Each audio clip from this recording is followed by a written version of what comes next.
Oh, what's going on, everybody? It's your boy Charles Maloney here. Time to give a presentation about my own superhero in a glorious PowerPoint presentation I made for our own leadership class.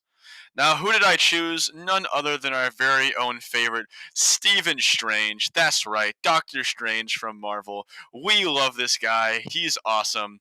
A little bit of a warning ahead of time. There might be some spoilers in this presentation, so if you're a Marvel fan and somehow haven't seen the Doctor Strange movies, cover your ears. Now, I hear you asking yourself, Charles, oh, why Doctor Strange? And that's a really great question. So, if I'm looking on to just say kind of who is this guy, Doctor Strange is a master of the mystic arts. He's a superhero in the Marvel Universe. He fights against the forces of evil. He helped take down Thanos. He helped America Chavez in Doctor Strange 2. And he's a really good guy. Like his big, dominant superhero trait is that he's super duper smart. He's also a little bit arrogant too, but like he knows all this magic. He's got a photographic memory. He can do all these cool things. And like he's just like one of my favorite characters in the Marvel Universe and I had to choose him. Also, he's just like me for real. We're both commanders, ENTJ in the Myers Briggs personality types.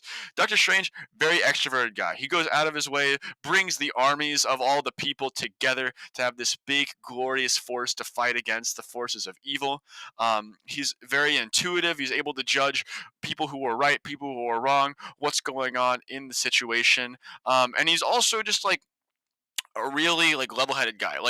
So I like 16 personalities more than like the other Myers-Briggs one. They talk about like different names for them, and Doctor Strange is like the commander. And I think that's really fitting because he like literally summoned the armies in Avengers Endgame, spoilers, to like bring everyone to fight back against the forces of evil. Um, he's also definitely a learner in terms of Gallup's strengths. Like this man loves to learn. He reads hella books, and that's really, really good. If you watch the original Doctor Strange movie, like there's the scene where he's taken all these books and reading through them, and it's like really really cool. And he's just all around an awesome guy with a lot of strengths. If you watch the What If series, he was about to just destroy everything. Like he almost single-handedly took down Ultron, which was awesome. However, you have to consider with every good character, there's some blind spots. He gets a little mad at Spider-Man. Maybe his judgment isn't the best, and also he might be a little susceptible to some temptations and some problems. And so I think like what we should really focus on is we know Doctor Strange is a strong guy. Like he just is a really cool guy, level-headed, really smart, really high achieving, typical rake student, honestly. But you have to think about what can Doctor Strange do to be a better person? And that brings me to like his jobs, pains, and gains. Wait, wrong class. This brings me to like basically his major strengths and weaknesses and his blind spots and kind of what's going on. So Doctor Strange is a really smart guy, but he's also arrogant.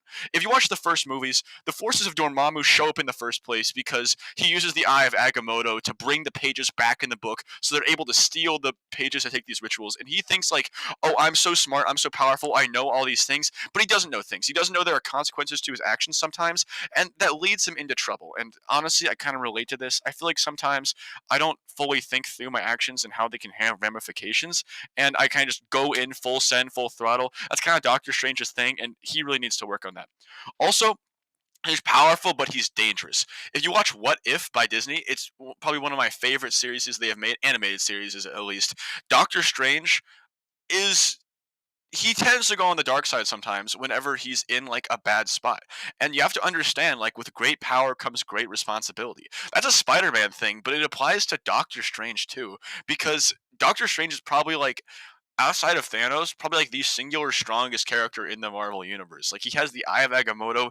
He can literally control time. He has all these crazy mystic arts, and like whenever he wants something, like when he keeps trying to bring back Roxanne in the What If series, we see time and time again, like he hurts people, and like he's vain and he doesn't understand like there are consequences to his actions, and that's a real problem.